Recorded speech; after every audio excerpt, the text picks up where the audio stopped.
Good afternoon, guys. Hope everyone's having a good day today and everyone had a good weekend and got over the hangovers and everything else, went back to work.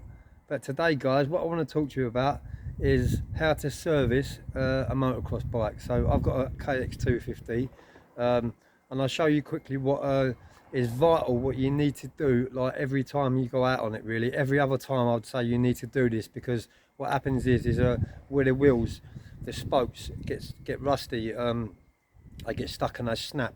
So what I've done is I'll spin the camera around, guys, and I'll show you what's going on for a minute. So there's my KX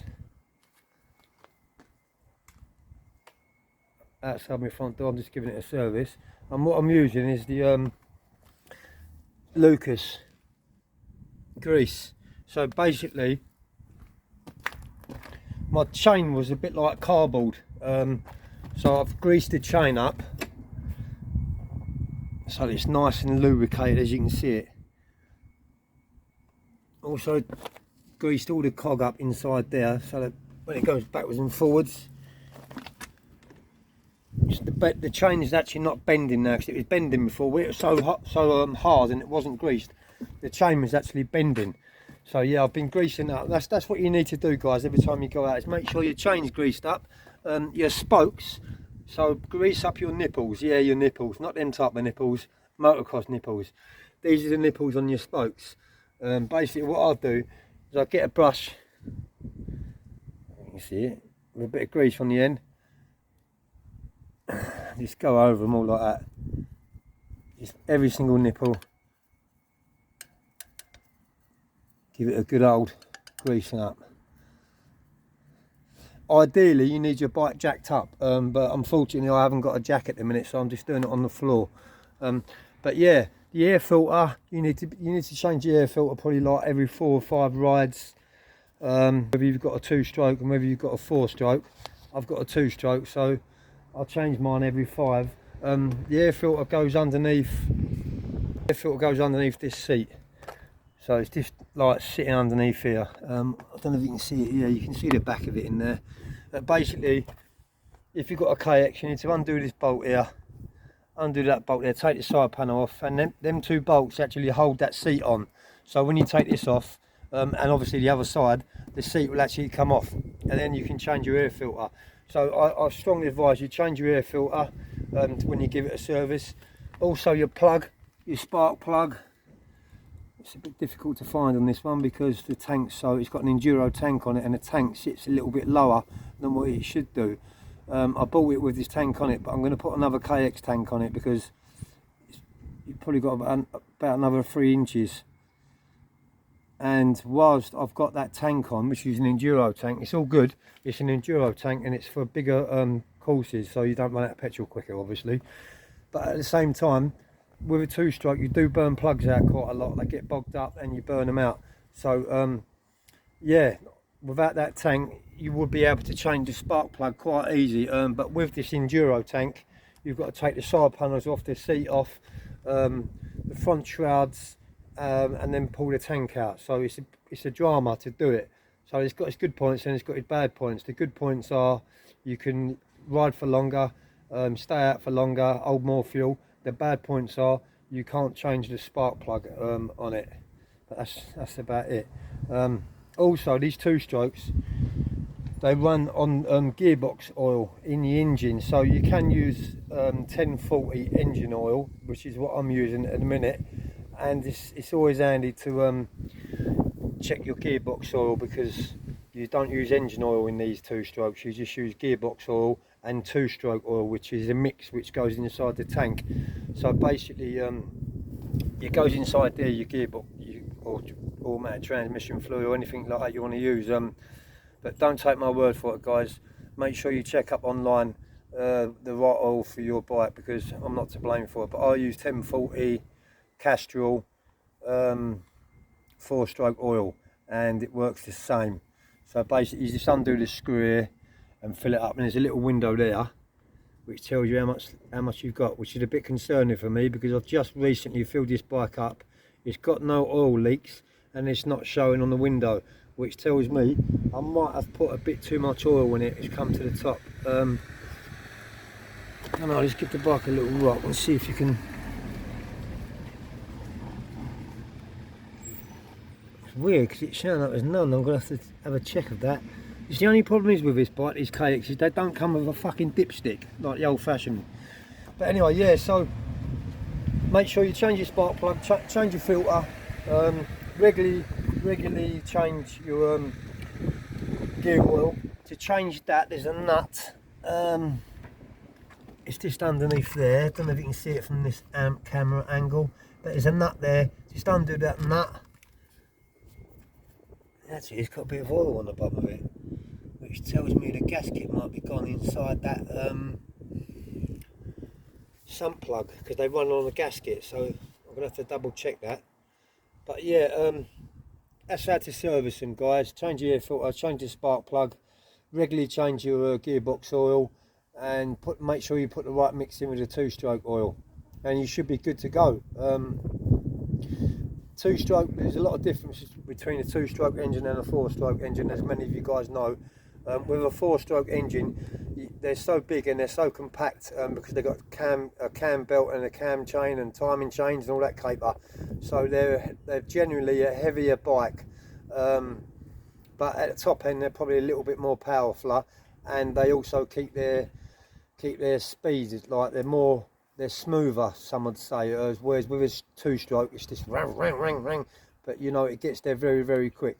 But with a 2-stroke, it's a lot cheaper to do a rebuild also too, if anything goes wrong, like the pistons. So I do prefer a 2-stroke. Some people prefer 4-strokes, but they're a bit more expensive to work on. They're a bit more heavier and they're a bit more bulkier. So that's got its good points, and that's also got its bad points. But I'm personally a 2-stroke man. When I was a young kid living with my mum and my stepdad, I had a KX80. My stepdad bought me a KX80, and I had it for a good few years. And sold it, and I don't know what I'd done with it, but yeah, I had a KX80, and that was a 2-stroke, and that was fucking rapid. It was like a KX250, to be honest. It was really, really fast. But yeah, but this is what I'm doing, guys. You can see all my nipples and my spokes are all greased up. The back of my chain the sprocket does look a bit rusty. To be honest, it could do with a new sprocket, but for now I'll be all right, because it's all greased up. I don't know if you can see it there, but it's really nice and wet. So yeah, we're going to let's turn this camera around. So a few of us are going to tracks. What's it called? It's in Kent. It's an enduro track. Summit Tracks. What was that called, Sam? Can you remember that track I'm going to the weekend? Is it Auto Tracks? Enduro Tracks, something like that. It's in Kent, but it's basically 3,000 acres of land. So it's you've got valleys and hills, and you know, it's a really good enduro track. And a few of us are meeting up, and we're all going there. And a few of my followers, which I'm very, very close to, and I'm so grateful for your comments. A few of my followers are actually riders. They've got motocross bikes, so it's going to be a really, really good day Sunday. I'm meeting a few of my mates there. One of their names is Peter. I think it's Peter Tinker Clapham or something like that. But Pete, I met him at Ashdown. Was it Ashdown or no? I met him at Scrubs Farm. I was riding around the field, all in the world of my own, like you do when you're on a motocross bike, the freedom and then the air in your head and all that caper. Not like I've got much fucking hair, but yeah, so I was having a little ride, and then I pulled over for a little rest because it does get a little bit tiring riding motocross bike. You've got to be pretty fit to ride one, and to maintain it you've got to be fit, because you're standing on the balls of your feet and you're squeezing with your knees, and your elbows are up like that, so you know, for your suspension of your bike and everything else. But yeah, so I was riding around and I had a little rest. I pulled over on a little tree, got off my bike, and someone pulled up beside me, and he also pulled up for a rest. But he said to me, he looked at me and I said, "Hello mate." We started talking, started chatting, and he actually said to me, he said, "Is your name Joey Barnett?" And I was dumbfounded, I was shocked. I said, "Yeah." I said, "How do you know that?" He said, "By the colour of your wheels on your bike," because I had pink and yellow wraps on my wheels. Amazing, yeah, we clicked, we gelled. He's become a very good friend of mine, and I'm meeting Peter next Sunday at the track. So It's gonna be a brilliant one. Can you get the name of that track on your phone, please, Sam? I'll give you the name of the track. Give you the name of the track in a minute, guys. But it's Sunday morning. I'm going. Got all my trailer ready out the front. Won't be loading that up until Saturday night. So it's going back. Oh, yeah, thank you, Sam. So it's going back into my lockup tonight. But I've just got it out just to work on it at the minute. Right. So the name of the track, Action Tracks. Yeah, it's called Action Tracks, and it's in Kent. So it's about an hour and a half, 2 hour drive from my house. We're leaving at 6:30ish to get there for 8, and it finishes at 2 or 3. So we've got a right good few hours of riding. And if you guys want to check it out, go on YouTube and check it. Put in the search bar Action Tracks in Kent, and it'll come up. It's a fucking awesome track, enduro track, and I'm really looking forward to it. You know, I'm only going to go out once a month because of my budget, and you guys know I'm working voluntary, so I'm not earning loads of, well, I'm not earning any money at the minute. All this stuff what I'm doing is actually coming out of my own pocket, so, and it's not like I've got it, but you know, I'm trying to get out once a month. So please don't forget to give my channel a thumbs up and share and subscribe to keep me alive. Because at the end of the day, you know, once I get past 1,000 subscribers, things get a little bit easier. You start getting paid on YouTube. It's not loads and loads of money, and you certainly couldn't retire on it. But even if it's like I'm only earning like £100 a month, it's something what I can put in a pot, put aside, and if anything goes wrong with my bike, I'm able to repair it, because at the minute I'm not. So anyway, guys, thank you for subscribing. Thanks for watching my video. Whatever you're doing, please stay safe. I hope you're all doing well.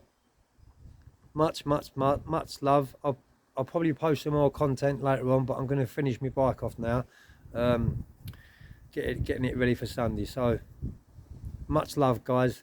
Thank you to all my subscribers. Thank you to all my followers. Thank you to all the dog walkers who listen to me when you're taking dogs for a walk with your earphones in the mornings. I know each and every single one of you.